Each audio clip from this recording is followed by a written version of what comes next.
بے حیائی. خیر تو بے پردگی اس سے پہلے اتنی نہیں تھی جتنی اب تھی. اس وقت میں جو اپنی آپ کو شریف سمجھتے تھے، اپنے آپ کو جو شریف سمجھتے تھے، عزت والے سمجھتے تھے، ان لوگوں کا پردہ تھا اپنے پورے جسم کو چھپا لینا. ہاں کبھی کبھی ان کے ریت و رواج کے اعتبار سے کپڑے بدل جاتے، جیسے ہندوستان کے ریت و رواج کے اعتبار سے ساڑی ہے، یہاں پر ساڑی پہنتے ہیں. اس ریت و رواج کی وجہ سے ان کے اندر کچھ بے پردگی آگے ہمارے مسلمانوں میں ہے. ویسے اللہ کے نبی کے زمانے میں بھی آئے. اللہ کے نبی کے زمانے میں بے پردگی جب ابھی پردے کے احکام نہیں آئے تھے، یہ یاد رکھیں ابھی پردے کے احکام نہیں آئے، لیکن وہ جو عزت دار لوگ جو پردہ کرتے تھے پورا اپنی آنکھ کو پوری چادر اوڑھ لیتے تھے، پوری چادر اوڑھ کر صرف ایک آنکھ کے اوپر کھلا رکھ لے کے جاتے تھے عزت دار عورتیں. اور ایسا کوئی آتے ہیں پردے میں تو تمام مرد حضرات ہٹ جاتے تھے، تمام مرد حضرات ان کے لیے جگہ دے دیتی تھی، یا کم از کم سر جھکا لے کے کھڑے رہتے تھے. یہ ان کی ترتیب تھی. لیکن جب اللہ کے نبی صلی اللہ علیہ وسلم مدینہ طیبہ تشریف لائے، مدینہ طیبہ تشریف لائے تو یہاں پر کچھ ایسے لوگ، ایسے مسلمان بھی تھے جو اپنے آپ کو ظاہراً مسلمان بتاتے تھے لیکن اندر ان کو اسلام سے کوئی محبت نہیں، اسلام سے ان کو کوئی محبت نہیں.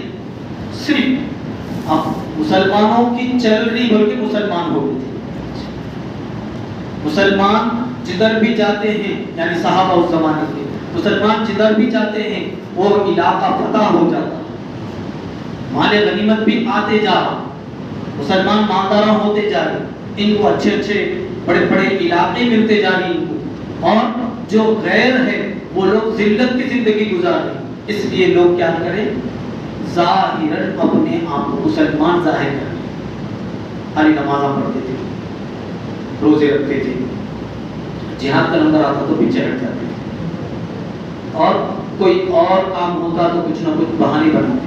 اس میں سے ایک بدماشی یہ تھی کہ یہ منافقین عورتوں کو چھیڑا کرتے تھے، منافقین عورتوں کو چھیڑا کرتے تھے، کہیں گیا مار دیتی. ویسے اس زمانے کے لوگ بھی اس زمانے کے عورتوں کو چھیڑا کرتے تھے، اس زمانے کے لوگ بھی چھیڑا کرتے تھے. اس زمانے میں پردہ تو تھا لیکن فیس ٹو فیس جو پردہ تھا وہ ابھی نہیں آیا تھا.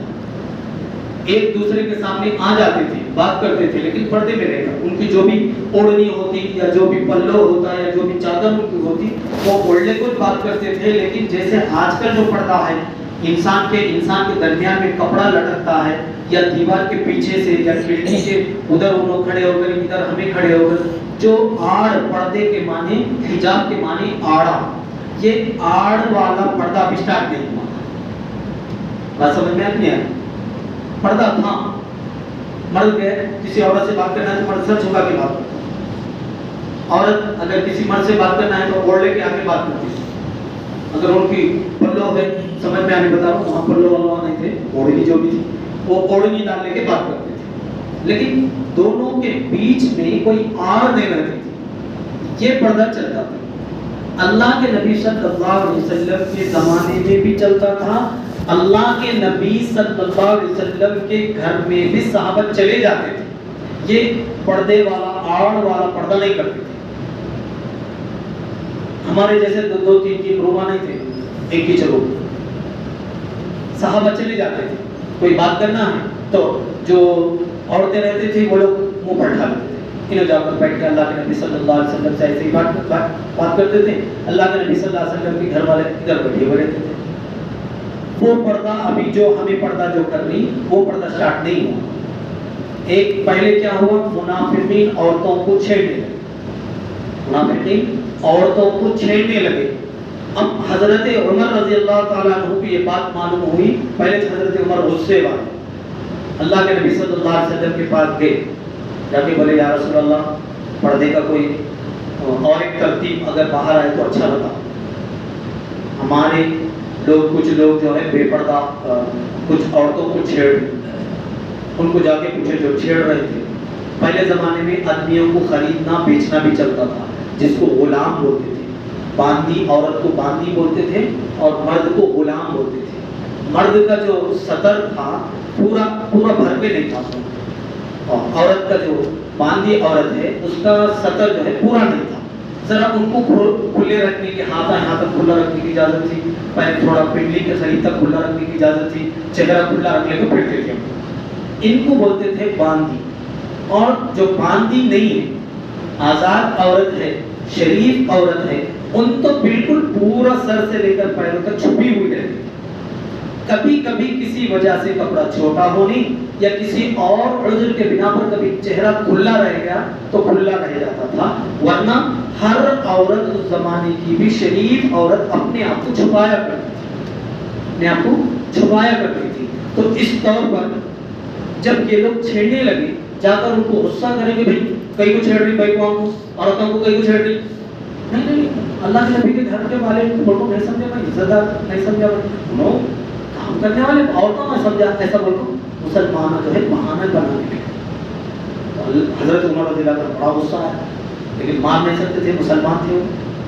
اللہ کے نبی کو جا کے بولے, بھائی یا رسول اللہ کچھ ایسا کیجئے کہ یہ جو بے پردگی آج جو ہو رہی ہے, ہمارے زمانے کی نہیں, اس زمانے کی بتا دوں, اس زمانے کی یہ بے پردگی ہو رہی, ذرا اس کا اور ایسا پردے کا انتظام کرائیں تاکہ کسی کا دل, کسی کا دماغ عورت کے بارے میں غلط نہ سوچے,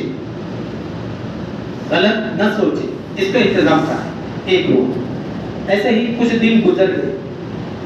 اس کے بعد اللہ کے نبی صلی اللہ علیہ وسلم 5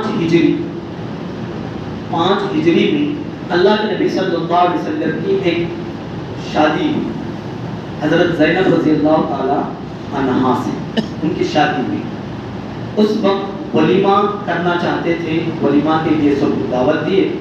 اس دعوت میں لوگ جو ہے کچھ صحابہ پہلے ہی آ کر بیٹھ گئے. ہے روم چھوٹا اور نئی دلہن آئی ہوئی ہے, دلہن کے ساتھ ایک دو جیسے عورتیں آتی ہیں ہمارے آج معاشرے میں بھی, دلہن کے ساتھ کوئی نہ کوئی ایک عورت آتی, ویسے ایک دو عورتیں آئی ہوئی ہیں اور وہ بیٹھے ہوئے. وہاں سب صحابہ جمع ہو, یعنی چند صحابہ, سب تو پورے نہیں, چند صحابہ جمع ہو کر بات کر لیتے بیٹھے. ابھی کھانا نہیں پکا, دعوت تیار نہیں ہوئی, یہ لوگ آ کر بیٹھے. اب ادھر عورتوں کو پریشانی ہو رہی تھی, کبھی ایسے مسلنا, کبھی ایسے مسلنا, کبھی ایسا چھپا لینا, کبھی یہ اوڑھنی ایسا کھینچ لینا, ایسا چلتا. اللہ کے نبی صلی اللہ علیہ وسلم آئے, گھر میں آ کے دیکھے تو گھر بھرا ہوا ہے. اب ان کو بول نہیں سکتے, پھر اٹھ کے جاؤ, بول نہیں سکتے تھے. آ کے دیکھے چلے گئے. دعوت تیار ہو گئی, کھانا بھی کھا لیے.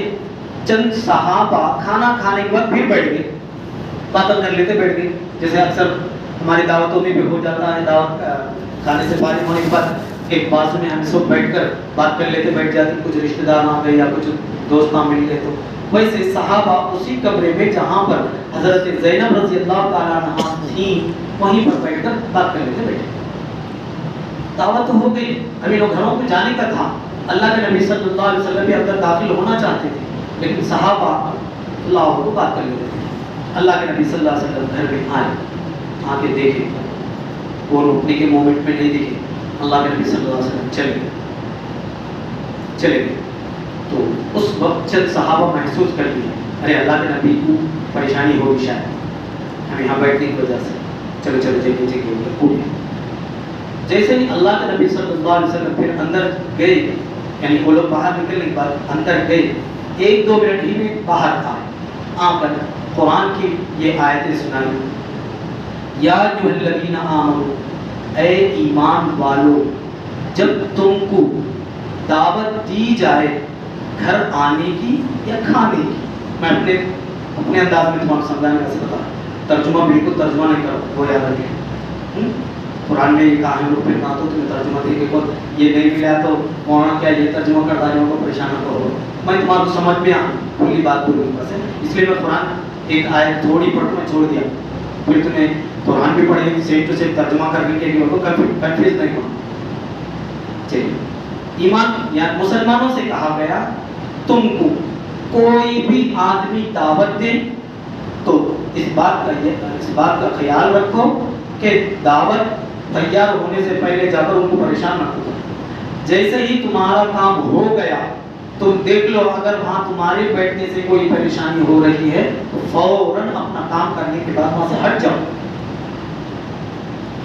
تو صحابہ کو سمجھ میں آیا ارے یہ تو ہمارے بارے میں تھا، یہ ہمارے بارے میں. اب نبی صلی اللہ علیہ وسلم کے زمانے میں پردے کے متعلق یہ پہلی آیت تھی. پارے 22 کی یہ پہلی آیت ہے کہ اب جو میں پردہ بولا تھا ایک دوسرے کے بیچ میں، یہ پردے کا اب حکم آیا. اس سے پہلے تک یہ پردے کے بارے میں جو میں پہلے سے بولتے ہوا آیا وہ نہیں تھا، یہ پردہ نہیں تھا اس میں. اب صاف کہہ دیا گیا کہ اپنے آپ کو، ایک آیت میں کہہ دیا گیا عورتوں کو وَقَرْنَ فِي بُيُوتِكُنَّ، یاد رکھو عورتوں تم اپنے آپ کو اپنے گھروں میں رہنے کو لازم پکڑو. وَقَرْنَ کا یعنی اپنے آپ کو چپکے چپکے بازاروں میں چپکے چپکے کام ہے، مارکیٹوں کو، کپڑوں کو چپکے چپکے نکلو. وَقَرْنَ فِي بُيُوتِكُنَّ، یاد رکھو پردے میں سب سے اہم چیز عورت کے لیے ضروری ہے کہ وہ اپنے گھر کو لازم پکڑے، اپنے گھر سے باہر نہ نکلے، اپنے گھر سے ہرگز باہر نہ نکلے. ہاں کبھی ایسی ضرورت ہو رہی ہے تو کہیں کبھی ایسی سخت ضرورت تم مجبور ہو رہی ہو باہر نکلنے کے لیے تو کہا یا نبی قل لازواجک وبناتک ونساء المؤمنین یدنین علیہن من جلابیبہن. ہاں اچھی بات ہے، تم اپنی ضرورتوں کو پوری کرنا ہی چاہتے ہیں، سخت ضرورت ہے، تمہارے باہر نکلے بغیر تمہاری یہ ضرورت نہیں ہو سکتی، کوئی دوسرا نہیں کر سک رہا یا نہیں کرنا چاہتا، تمہارا باہر نکلنا ضروری ہے. تو اب یاد رکھ لو اپنے آپ پر جو ڈریس ہے، جو پردہ اس سے پہلے کہا گیا تھا کہ سر کے بالوں سے لے کر پیر کے ناخن تک اپنے آپ کو پورے طور پہ چھپا دینا، یہ ڈریس جس کو صدر کہتے ہیں، اس سطر کے اوپر سے بھی ایک ایسی چادر ڈال دو جو یہ سطر بھی چھپ جائے، یہ سطر بھی چھپ جائے. یہ اب پردے کا مسئلہ ہے. اب پردے کے بارے میں وہ عورتیں جو گھروں سے باہر نکلنا چاہتی ہیں کسی ضرورت کی وجہ سے، وہ چھوٹے چھوٹے بہانے، آج کل جو بہانے ہیں وہ کیا ابھی بہانے نہیں، ہمیں بولے کہ ہاں مانا ہوتا کیا، ذرا ہمیں اپنے سے پیچھے کی زندگی، اپنے سے پیچھے کے لوگوں کی زندگی دیکھے تو ان کو بھی تو ضرورتیں تھیں، انہوں ایسے نہیں کرتے تھے چھپے چھپے، وارم میں ایک مرتبہ، 10 دن میں ایک مرتبہ، 2 دن میں ایک مرتبہ، روزانہ مارکیٹ کو کرتے، وہ کرتے، یہ کرتے. یہ جو ضرورتیں ہیں آج کل کی ضرورتیں، یہ ضرورتیں کوئی ضرورتیں نہیں ہیں جو برقع پہن کے باہر نکلنی، اس میں داخل نہیں ہے، اس میں داخل نہیں ہے. جو ہماری ضرورتیں بنتی ہیں بطور مجبوری کوئی بھی یہ کام نہیں کر سکتا، عورت ہی کر سکتی ہوتا تب برقع پہن کے نکلتا، برقعے کی یہاں پر اجازت.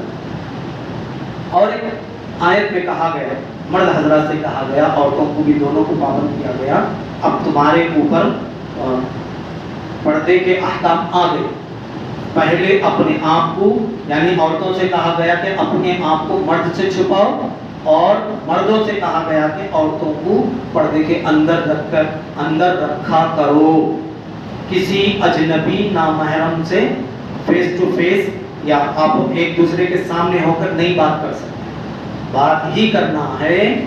وَإِذَا سَأَلْتُمُوهُنَّ مِنْ وَرَاءِ حِجَابٍ، ایسی کوئی سخت ضرورت پڑ گئی تمہارے کو عورت سے، نامحرم سے یا اجنبیہ سے بات ہی کرنا ہے، تو تمہارے اوپر ذمہ داری یہ ہے کہ ان کو پردے کے پیچھے رکھو، ان کو پردے کے پیچھے رکھ کر اس کے بعد تمہیں پردے کے ادھر رہ کر بات کرو. اور عورتوں کو کہا گیا اپنی آواز کو بھی اپنی آواز کو بھی ایسا نہ بنائے، یعنی اس انداز سے نہ بات کرے نامحرم سے اور اجنبی مرد سے جو تمہاری اس آواز کی وجہ سے سامنے والے کے دل میں یا دماغ میں گناہ چکرانے لگے۔ نفس اس کے ساتھ ہے، تمہاری آواز کی وجہ سے اگر کچھ ان کے دلوں میں آ گیا تو گناہگار تم بھی بنو گی، وہ بھی بنے گی۔ اس لیے اس بات کا خیال رکھو، بات کرنے کی سخت ضرورت پڑ رہی ہے تمہارے کو تو اجازت اس بات کی ہے کہ بات کر سکتی ہو، لیکن تمہاری آواز بدلو، ذرا غصے میں بات کرے ذرا بات کرو،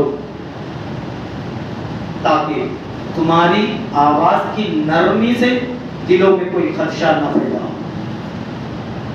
آواز یہاں پر آواز کو بھی پردے میں شامل ہے، عورت کی آواز بھی پردہ ہے، عورت زور سے نہیں بات کر سکتی، اور زور سے بات کرنا تو کیا لڑکی ایسا لڑکی عورت کو سنیا ہے، یا تو اسلام تو کہتا ہے سب تو ضرورت سے جو بات کرتی وہ بات کو بھی اپنی آواز کو چھپا کے رکھا کرو بول کے، لیکن ایسا لڑتی پانک روڈ کو جانے والوں کو پورے ڈیٹیل سمجھ میں آ سکتا ہے کہ لڑکی سے وہ کون روڈ کو جانے والوں خیر عورتوں کی آواز بھی پڑتا ہے۔ اور ایک سٹیج ہے، اور ایک سٹیج کیا کیا ہوئے